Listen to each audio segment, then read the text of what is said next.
Hello again, this is Mark Armitage coming to you from the microscopy facility in the biology department at California State University, Northridge. We wish to acknowledge the Keck Foundation and their financial support for the production of these videos. We also want to acknowledge Nikon Microscopy University for the images which we're going to show you today. We will begin again with an overview of the confocal microscope, the Leica SP5, and then we will delve into more specifics about individual components of the microscope. To initialize the confocal microscope, you must first apply power to the microscope and to the computer which drives the software. You also would apply power to the lasers, but we will hold off on that until another segment. The Leica confocal microscope has at its base an inverted microscope. Now previously we discussed an upright compound microscope. And so we discussed the illumination path, we discussed the optical path, and here with an inverted microscope, everything is reversed. Everything is upside down from the upright microscope that we worked with previously. For example, the optics are below the stage. So all the objectives that you use for imaging are below the mechanical stage. The condenser is above the stage. Before, the condenser was below the stage and the optics were above. These are reversed now. The transmitted light illuminator is now above the stage. And so instead of transmitting light through the base for bright field and other forms of transmitted light microscopy, we transmit light from above and down through the stage into the optical system and into the body of the microscope. We discussed epi-illumination, which is light from above for the fluorescence microscopy application. Here we have an illuminator which is supplying the fluorescent light, and again it comes in below the stage.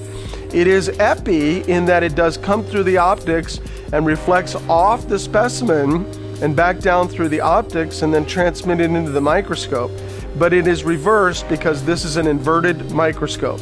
The transmitted light illuminator has a lamp house back here, and this is where the halogen 100-watt bulb is. When you turn on the microscope, this bulb is on all the time. And so in a few minutes I will show you the intensity control switch to turn down this bulb so that it's not burning all the time. The light comes out of the lamp housing and it goes into a collector system. There are two flip switches here, but those you don't need to play around with. We'll discuss those later. The light comes through this device and comes down into the condenser. Now the condenser does what we talked about previously. It condenses the light and so that it goes into and through your specimen on the stage and into the optics. It is very, very important to align this condenser properly.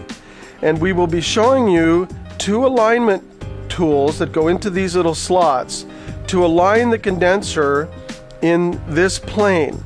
This is a knob then that allows us to raise and lower the condenser so that when we align our field diaphragm, it's nice and sharp in the field of view. And so the field diaphragm in this microscope is manual and it's located here. And so we would close this down and open it up so that we could see it in our field of view. And so we're going to discuss condenser alignment specifically as we did on the upright compound microscope, aligning the condenser, closing the field diaphragm, and then using the alignment tools in here to align the field diaphragm to the field of view. Another important feature of the Leica SP5, particularly related to inverted microscopes, is that the illumination arm can rock out of the way. And this is important because often we work with large culture dishes that fit in here on the stage. And so with an inverted microscope, we have the ability with stage inserts to use multi-well dishes within which we grow cells. So if you're culturing cells, you can use a small dish that will fit into this space, or the entire insert will come out and you can use larger dishes, or we can purchase additional inserts to accommodate the kind of specimens that you're working with. The other feature of this insert is that it allows you to close these sliding holders down so that you can put your slide in there for observation of specimens on glass slides. The mechanical stage on the Leica microscope is motorized. There are motors that drive this stage in X and Y.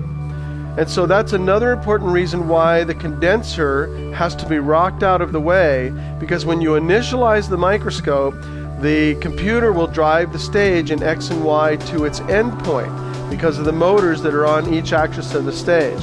So be aware that this is a robotically controlled motorized stage which can injure your fingers. You could actually lose a finger if you put your hands in here while the stage is moving.